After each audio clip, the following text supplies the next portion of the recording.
चलिए अब कल एक और मैच है, वो है दो मैचेस हैं, बल्कि 3:30 बजे जो दो मैचेस हैं, आयरलैंड वर्सेस यूएई और जर्मनी वर्सेस बहरीन। ये बहुत अच्छे मैचेस हैं। ये कहीं ना कहीं दोनों ही मैचेस को मैं कहूँगा काफ़ी बेहतर मैचेस यहाँ पर देखने को हमें मिल सकते हैं।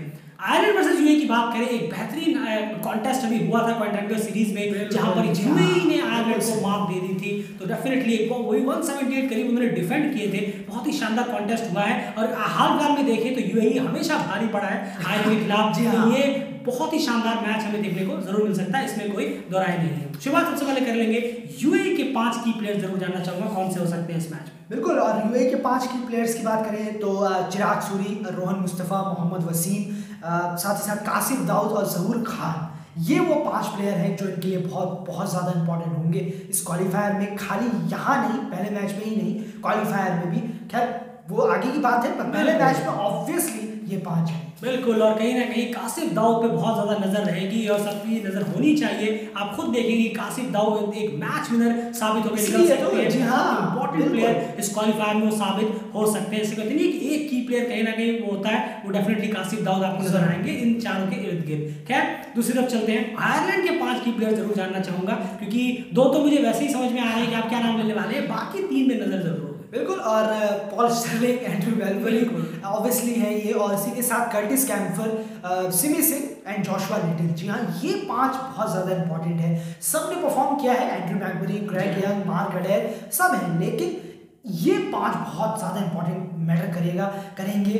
कर्टिस कैम्फर भी हों, जोशुआ लिटिल हों, स्टर्लिंग मेलबरी को तो हटा ही दीजिए, और सिमी सिंह भी कोर स्पिनर है जो 4 ओवर डाले। बिल्कुल, तो यहाँ पर कहीं ना कहीं देखना होगा कि आखिर ये 5 की प्लेयर्स किस तरह से अपने बाकी 6 प्लेयर्स के साथ मिलकर एक ऐसा जाल बिछाते हैं कि उसमें यूएई, ओमान या नेपाल ये सब फंसे और आयरलैंड कहीं ना कहीं वर्ल्ड कप के लिए क्वालिफाई कर जाए। वो तो खैर देखने वाली बात जरूर होगी। अब यहाँ पर बहुत इंटरेस्टिंग सा सेक्शन है, वो है कि आयरलैंड यूएई के लिए क्या स्कोर सेट करे, क्योंकि हमने देखा है कि यूएई के पास बेहतरीन हिटर्स हैं और वो चेज डिफेंस सब बेहतर तरीके से कर सकते हैं, उनके पास अच्छी बॉलिंग है। उसको भी देखते हुए क्या लगता है आयरलैंड यूएई के सामने मिनिमम क्या स्कोर रखे कि मैच एक कंपीटिटिव बन सकता है? बहुत ज्यादा कंपीटिटिव मैच है, इसमें तो कोई दोहराए है ही नहीं।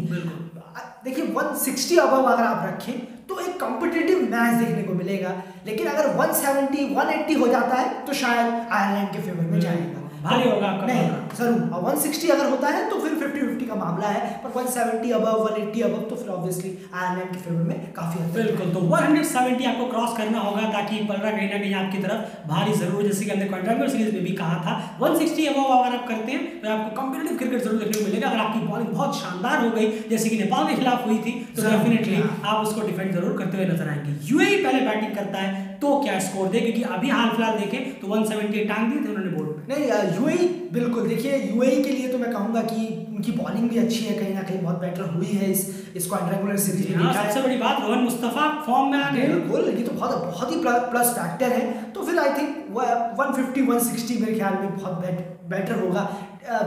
एक क्लैश होने के लिए, माफ कीजिएगा, बहुत तगड़ा, और वो क्लैश तब होगा अगर आपने स्टर्लिंग को जब आउट कर दिया, वरना फिर आपको 170 अबव भी करना चाहिए।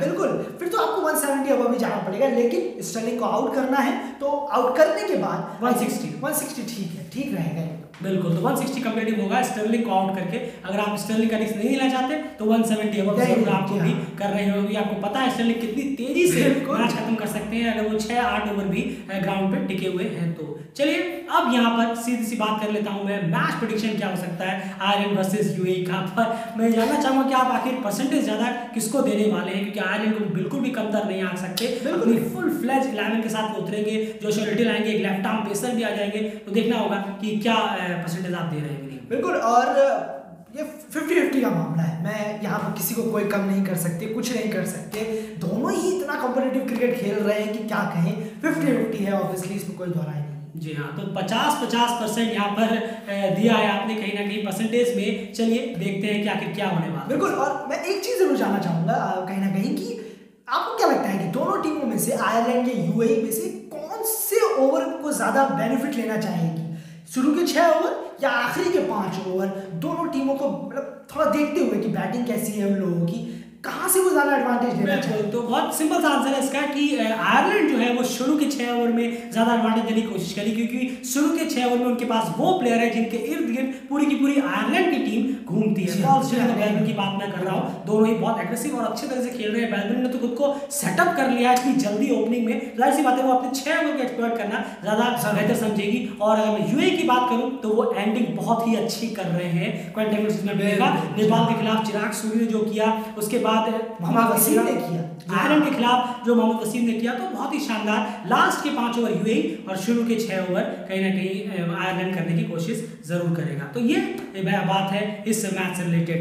अब अगर बात करें दूसरे मैच की, जर्मनी वर्सेस बहरीन, वहां क्या क्या हाल है चलिए जानते हैं। की प्लेयर शुरुआत जर्मनी से करते हैं। बिल्कुल, और जर्मनी की प्लेयर की बात करें तो मुस्लिम यर, वेंकट गणेशन, गुलाम अहमदी, इलम भारती एंड माइकल रिचर्डसन जो कि उनके विकेट कीपर ओपनिंग बैट्समैन हैं। तो ये वो 5 प्लेयर हैं जिन पे जर्मनी की बहुत ज़्यादा नजरें रहेंगी। परफॉर्म करे तो जर्मनी को बहुत अच्छे रिजल्ट मिल सकते हैं। बिल्कुल, और कहीं ना कहीं जर्मनी को थोड़ा अच्छा परफॉर्म करना होगा, क्योंकि जर्मनी काफ़ी सारी एक्सपेक्टेशंस भी लेके आई है। जर्मनी वो उन टीमों में से है जिन पे बहुत सारे लोगों ने कहा है, और हम भी कहीं ना कहीं सोचते हैं कि ये बहुत अच्छा क्रिकेट खेल सकती है, कहीं कोई बड़ा अपसेट ना दे दे, वो तो बात की बात है, लेकिन आपको अच्छा क्रिकेट जरूर से जरूर खेलना होगा। कम से कम जो बाकी 4 टीमें हैं उनसे तो बेहतर करके दिखाना ही होगा, लेकिन उसके लिए इन 5 का चलना जरूरी है। बहरीन के 5 की प्लेयर्स, बिल्कुल, और बहरीन के 5 बात करें तो सरफराज अली, मोहम्मद यूनिस, सथैया वीरापथिरन, जी हाँ, और वसीक अहमद, इमरान जावेद। तो ये वो 5 प्लेयर हैं जिनका चलना, जो कि अपने पिछले मैचेस में भी, जो भी बहरीन के पिछले साल हुए थे, क्वालिफायर जो हुए थे उन लोगों के एशिया रीजन के, वहाँ पर भी वो चलते हुए नजर आए थे। उन्हीं की वजह से टीम जीती, तो इनको तो परफॉर्म ऑब्वियसली करना पड़ेगा। जी हाँ, तो की प्लेयर्स में कहीं ना कहीं बहरीन के लिए इनका परफॉर्मेंस करना बहुत जरूरी है, ताकि आप जर्मनी को कम से कम हराएं और उसके बाद आगे जाकर यूएई और आयरलैंड के खिलाफ कम से कम कोशिश तो करें, कंपीटिटिव क्रिकेट तो खेलें, वो ज़्यादा बेहतर होगा। लेकिन वो तभी होगा जब ये 5 की प्लेयर्स अपने फुल फ्लेज फॉर्म में खेलते हुए नजर आएंगे अपनी टीम की। बिल्कुल सही।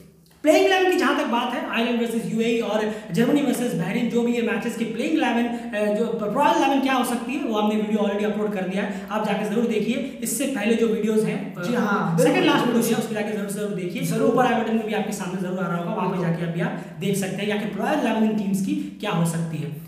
यहाँ पे बात कर लेते हैं, जर्मनी अगर पहले बैटिंग करता है, बहरीन को देखते हुए क्या एवरेज स्कोर सही रहेगा? बिल्कुल नहीं, टारगेट देना होगा ऑब्वियसली। 150 के अबव थोड़ा सा टारगेट होना चाहिए, 140 150 के अबव स्कोर तो होना ही चाहिए। इतना नहीं कि 110 120 में आप सोच रहे हैं कि मैच कुछ होगा, ऐसा नहीं है।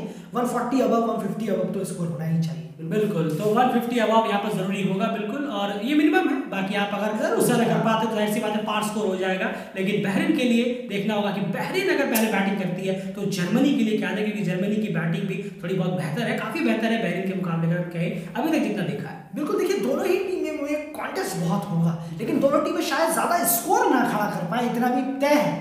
ये ऐसा बिल्कुल है, क्योंकि दोनों टीमों की जो बैटिंग है और दोनों टीमों की जो बॉलिंग है, दोनों ने कभी खेला ही नहीं है एक दूसरे को। तो आई थिंक यही रहेगा सेम 150 140 या 150 अबव बहरीन के लिए भी ऐसा ही कुछ रहने वाला है। जी हाँ, तो चलिए देखना होगा कि आखिर किस तरह से ये टीम्स कॉम्पिटिटिव रहती है, कितना कॉम्पिटिटिव होती है और क्या हमें मैच देखने को मिलता है। विनिंग प्रेडिक्शन की बात कर लेते हैं, Germany versus Bahrain, winning prediction क्या कहता है, किसकी तरफ ज्यादा पड़ रहा भारी? बिल्कुल, और 55 जर्मनी और 45 यहाँ पर आप माफ कीजिएगा बहरीन को दे सकते हैं। बहुत अच्छा मैच देखने को मिलेगा। हम बार बार ये कह रहे हैं, बहुत मजा आएगा मैच में, पर जर्मनी बेटर रिजल्ट लेके जा सकता है। जी हाँ, तो जर्मनी कहीं ना कहीं अपर हैंड है अगर इस पहले मैच की बात करें। चलिए देखना होगा कि आखिर क्या कुछ होता है इस मैच में, और डे 1 के क्वालिफायर्स में बहुत ही इंटरेस्टिंग मैचेस लाइनअप है। उम्मीद है कि आपने मैच प्रीव्यू को ठीक से समझा होगा, और जो सुबह 11:30 बजे की जो मैचेस हैं, ओमान वर्सेस नेपाल और कनाडा वर्सेस फिलीपींस के जो मैचेस हैं, उसकी भी मैच प्रीव्यू जो है वो हमने ऑलरेडी अपलोड कर दिया, जाके उसे भी एक बार जरूर सुनिए, जानिए कि वहाँ पर विनिंग प्रेडिक्शन का क्या कहता है और क्या क्या चीजें वहाँ पर बेहतर टीम से एक्सपेक्टेशन करी जा सकती है। फिलहाल इस वीडियो में इतना ही। जल्दी चैनल को सब्सक्राइब जरूर कीजिए, क्योंकि पोस्ट मैच एनालिसिस भी मैचेस की आपके साथ जाएंगी, स्कोर अपडेट्स इन मैचेस की बिल्कुल लगातार ओवर बाय ओवर हम ट्विटर और इंस्टाग्राम पे जरूर पोस्ट करते रहेंगे। हमारी कम्युनिटी भी पोस्ट करेंगे, एक बार वहां पर भी जाकर फॉलो जरूर करिए, वीडियो को लाइक जरूर करिए।